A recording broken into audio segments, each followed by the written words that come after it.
Hi, Acadiana. I'm meteorologist Dave Baker. Welcome to Tuesday. It's June the 10th. This is Let's Talk Tropics. We'll get a look at what's going on over the Atlantic Basin, the Caribbean, the Gulf, and we'll even touch a little bit on some of the storms that are over on the Pacific side, too. And one thing we're going to focus on a little bit more, going to show you how on at least one website that I use for a lot of my tropical weather, when you're looking at the different computer models, I'm going to teach you how to compare model run to model run, not necessarily comparing two different models, but just comparing the same model and then going and looking at the previous run and the previous run before that to see if there's any consistency. Because once you get some consistency, you start to buy into that model a little bit, and then the next step is to kind of compare that to some of the other models. So what we're going to do is we're going to look at some of the runs for the GFS and do some comparison.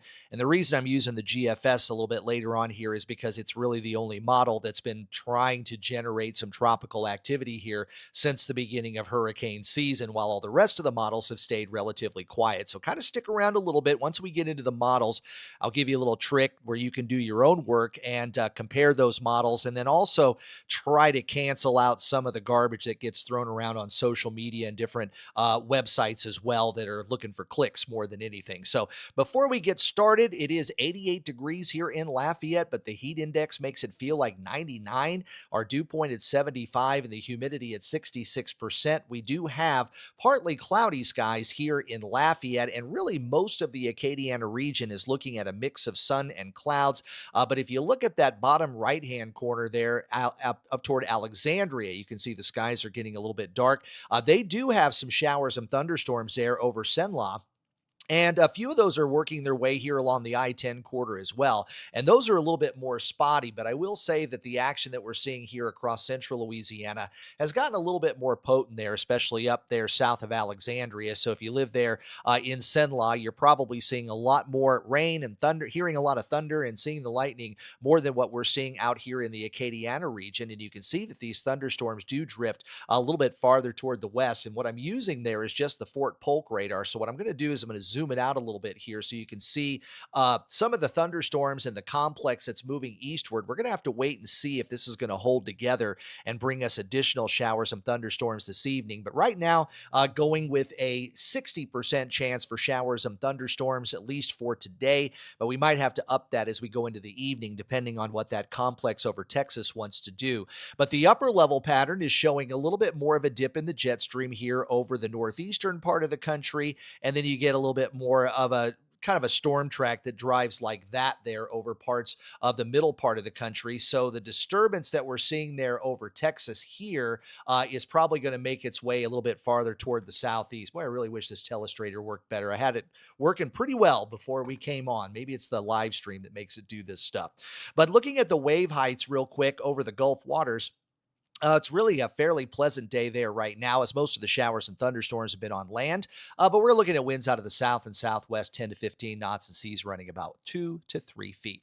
So there's the tropical weather outlook for the Atlantic side. And as you can see, everything is in good shape. We're not expecting any tropical activity here over the next week. And as we look at the Gulf waters, the only thing we've got are some showers and thunderstorms that are still located here off the Florida Panhandle. And those are going to kind of sag a little bit farther down toward the south. That's a little bit part of a frontal boundary too that's kind of draped like that, and that's where the action is happening there over central Louisiana, kind of along that front. Down in Central America, what we're looking at here is a little bit more shower and thunderstorm activity over Central America, and the reason because of that is we've got kind of an upper trough that's right there, and it's going to continue to drift off toward the west and bring most of the moisture over Central America and eventually out into the Pacific, where things are quite busy. We'll talk about that in just a minute. But the Caribbean showing a lot of Saharan dust once again that's moving from east to west on some of those lower level trade winds, kind of drifting like that. But remember, in the upper levels, the flow is kind of going like that. So when you've got the winds going in different directions at different levels like that, you have elevated wind shear. And when you have wind shear, that means you're not going to see a whole lot of tropical activity. Looking farther out in the tropical Atlantic, we've got a couple of tropical waves that are out there.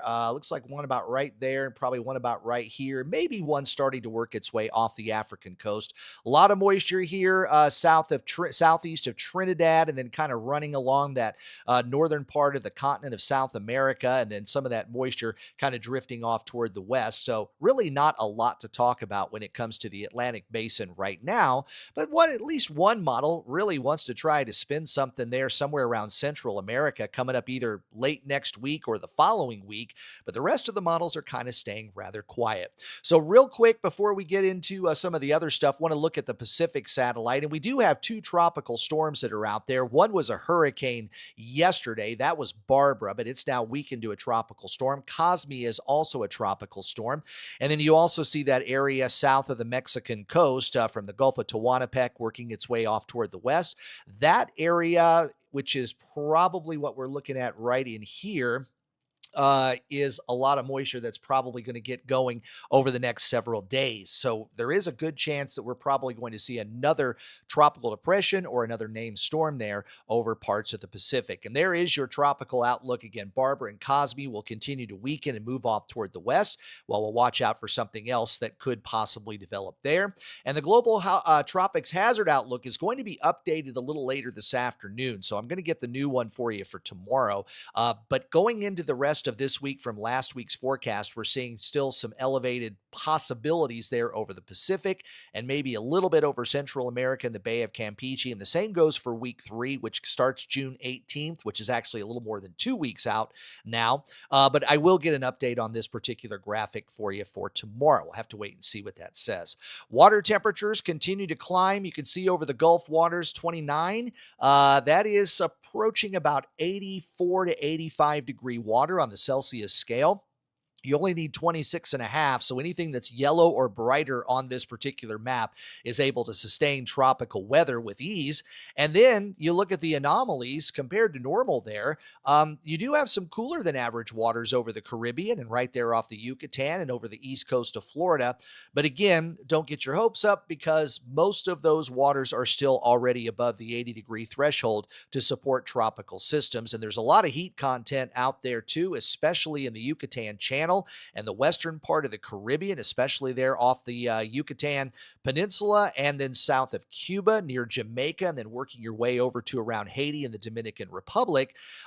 What this represents is not just the 80-degree water that's at the surface of the water, but how deep that 80-degree therm goes. And the deeper it goes, the more heat content you have. And any tropical system that's got the right atmospheric conditions can get some rapid intensification if it runs over an area like that with high heat content. So that's more something we'll pay a little more attention to when there is an actual tropical system there. Now, wind shear, I showed you that Caribbean map where you have the Saharan dust that was moving off toward the west. And that's in the lower levels of the atmosphere. But in the upper levels of the atmosphere, the winds are going completely in the opposite direction. There you go.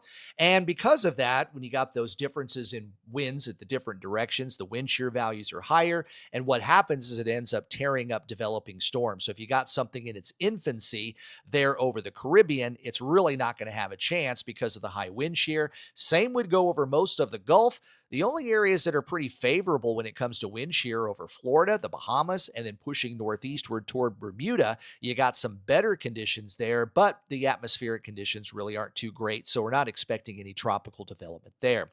Same goes with the Saharan dust. We continue to get more plumes of Saharan dust that comes off the African continent. It's pretty much stretching all the way across the Atlantic from Africa to the Leeward and Windward Islands, and then you've got a lot of dust there north of our northern Caribbean islands, and then you've even got quite a bit of dust over the western part of the Gulf waters too that would prevent any tropical activity.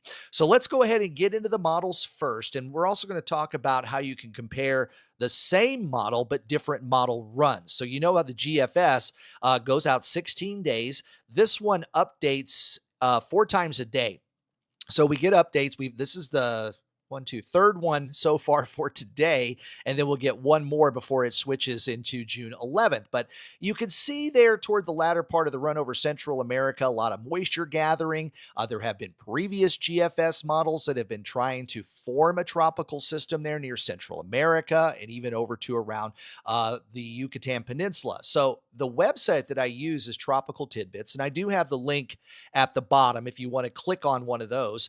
And what I'm going to do is just kind of show you how you can interact and look at the different model solutions, but we're only going to be looking at the GFS. So the first thing I want to point out to you is the timestamp that we have here. So let me grab my telestrator real quick. And the timestamp is right up here. So you can see that's at 12Z June 10th. So remember, we subtract 5 hours from Zulu time, and that would be 7 o'clock this morning. So that's when this ran. And then up here at the top, this is where you can kind of the slider bar where you can go. What we're looking at here is the forecast for 10 days from now. That would be 7 o'clock in the morning on Friday, June the 20th. So that slider bar is where you can look at the different stuff. And then down here at the bottom is a great tool where you can compare the different model runs. So first I'll show you up here as I interact, and we can slide this slider bar back and forth. So as I go back and forth, if you look at Central America, you see that brief little low pressure area. And this is valid starting about Tuesday of next week, going through about Thursday. So you can see that. So what I'll do is I'll just stop it on Wednesday at noon. And you can see that at the top there, hour 198 valid at 18Z Wednesday. So that's going to be 1 o'clock in the afternoon on Wednesday, next Wednesday.